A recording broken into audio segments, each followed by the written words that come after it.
What's up, fight fans? In today's video, Islam Makhachev gives us an inside look at Khabib's no-nonsense gym culture. And Belal Muhammad got a first-hand taste of that intense Dagestani discipline. Bro, it's just a different level. Training with those guys, their mentality is on another planet. Meanwhile, Conor McGregor's cryptocurrency takes a nosedive, but his surprisingly classy response caught everyone off guard.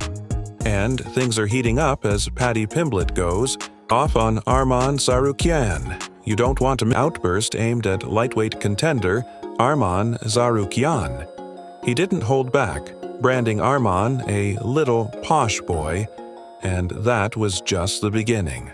Only person in the top 10 I can think of who's under 35 is Arman Tsarukyan. He's just a little posh boy who's had everything handed to him on a silver platter by his dad. Do you think he actually got injured or no? Or what do you think happened? No, he's a little... That's what you are, Arman. Little boy. I was confused too, because yeah, we had him on the pod that week too, and then I don't know, he was doing videos too with Nina drama. He was like wrestling and shit. Yeah, and then he was doing them videos where he flips forward on his neck. Right. And then he's saying that he's got a bad back. Dana said, didn't he? It was like Dana shot him down in that interview. I was like, whoa, that's heavy, that. You don't want the boss saying that about you. So basically, Arman, you shit your pants. Know what I mean? That's what you did. You farted and followed through and had shit coming down your leg. So... Paddy Pimblett is riding a huge wave of confidence heading into his UFC 314 showdown with Michael Chandler. The Scouser is talking big, claiming he can do what even Charles Oliveira, the UFC's all-time submission leader, couldn't: tap Chandler out on the ground. But before he can make that statement a reality, Pimblett has to get past Chandler's explosive power, elite wrestling, and relentless pressure, tools that have broken many opponents before him. The danger is real, and even Henry Cejudo is sensing something in the air, telling fans he smells an upset brewing in this high-stakes clash. God, I'm smelling an upset, bro. I think with Paddy Pimblett, dude, I think he's gonna bring in the grapple. I think he might pull guard on this, dude. You said pull guard? He might. If he cannot take Michael Chandler down, he's more likely going to have to do that. But I just feel like Paddy Pimblett, he's a lot better than what I thought. And what he was able to do to Bobby Green, his transitional stuff. I mean, you know what I'm saying? Like, dude, we gotta put some respect on that dude's name. And he's only gotten better, bro. Like, I just feel like with Michael Chandler, I think the UFC know what they're doing. And they're doing a 5-rounder. Like, think about it too. I think Paddy Pimblett is a lot better than what we think. And I'm smelling an upset here. And I do believe that a win over Michael Chandler could put him in a really good position where he could be one fight away from fighting for the title. All right, guys, we're getting down to fight week, and we're getting down sub 5% body fat. I don't know. So it's about time for you guys to start making all the accusations and speculating about the stack that I'm on. But go to the next slide. I'm just going to come clean. My whole entire stack is on the next slide. Look at the size of those paws, dude. Come on, lad. Seen the size of these? Look at the size of those paws. Seen the size of these? But, bird hands, yeah, dude. Meanwhile, after weeks of mounting criticism, Michael Chandler has finally responded to the accusations of bending the rules in his fights, firing back and setting the record straight. Yeah, I mean, the narrative is tough, man. People don't really know me. Like, unless you're in my inner circle, you don't know who I truly am outside of in front of the camera. People have their sneaky suspicions that I'm some, I play nice in front of the camera and I'm a bad guy behind the camera. You're always going to have those accusations, right? But I know who I am, and I know who I am at my core. I'm a guy who tries to do things right, tries to treat people right, do things with honor and respect. So the cheating narrative is a little tough for me, but also it's all part of the court of public opinion, man. Did I grab Dustin Poirier's mouthpiece? Yes, I did, because I thought it was his chin. I've already addressed that one. Things happen in a fight. Are you going to reach over and grab the cage? Are you going to, get your fingers in the glove? Yeah, those things are going to happen in a fight. In the last fight, Charles Oliveira dug his chin so deep into my eye socket that I thought I was going to go blind, which is illegal. It's an eye gouge, right? He was grabbing my gloves when he was trying to choke me. Like there was these things happen when you're inside of the cage. I would never say that Charles Oliveira is a cheater. His body is reacting and doing things without his brain's permission. All right, you're in fight or flight. Things happen. But I think the $1 million question is what Volk are we going to see in the Octagon come that night, UFC 314? Because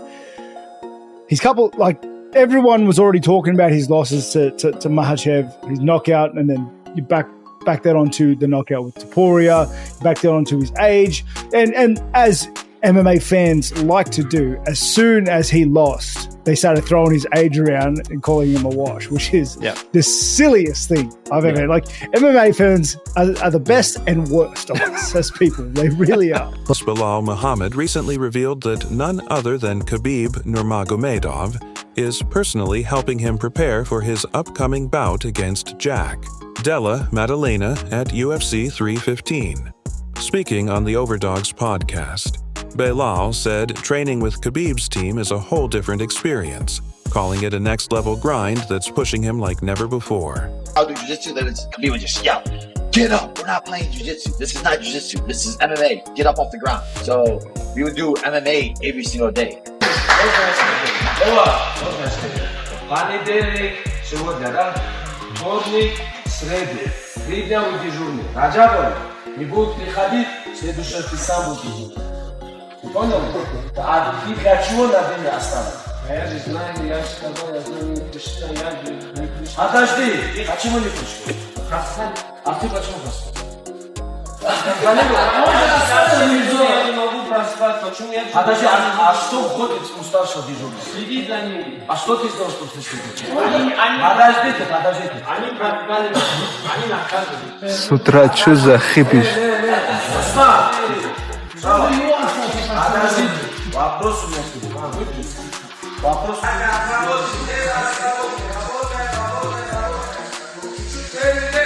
У вас тут кислорода не хватает.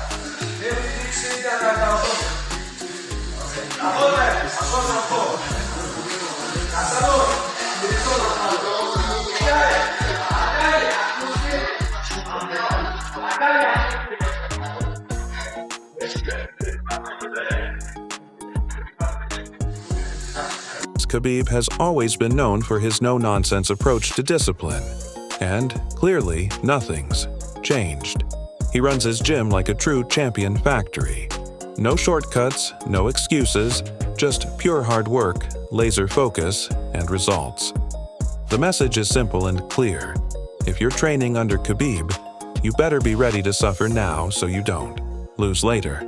Islam Makhachev recently dropped a behind-the-scenes video that gives fans a raw look at just how strict and intense Khabib is when it comes to pushing his fighters to their limits. Wann hat Islam den nächsten Kampf, Bruder? So, Bruder, der ist jetzt geplant. Also wir schauen, dass der jetzt auf der Fightcard kämpft mit Islam Makhachev. Das ist in Juli, meine ich. Juni. Islam. Hoffentlich nicht, aber Islam aber auf derselben Fightcard. Ja, genau. Aber auch interessant. Ja, Mann. Also die sind ja auch verschiedene Gewichtsklassen und so. Deswegen passt. Auf jeden Fall wird ein krasses Event, Bruder, weil der kämpft gegen jemanden, der Titelträger ist, eine Kategorie unter. Ja. Also ist geisteskranke Veranstaltung. Wo findet das statt? Las Vegas.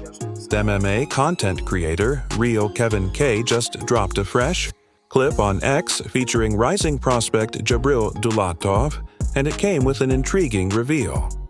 According to Jabril, his brother Islam Makhachev will be making his promotional debut on the same card as Islam Makhachev during UFC's massive international fight, a statement that instantly sent fans into theory mode, with most believing it points straight to Ilia Topuria. 50 seconds!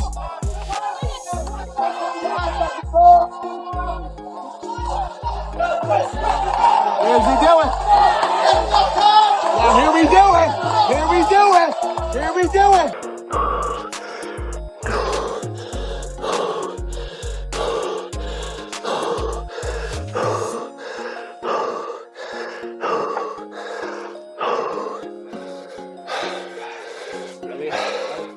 Nice one, Tom.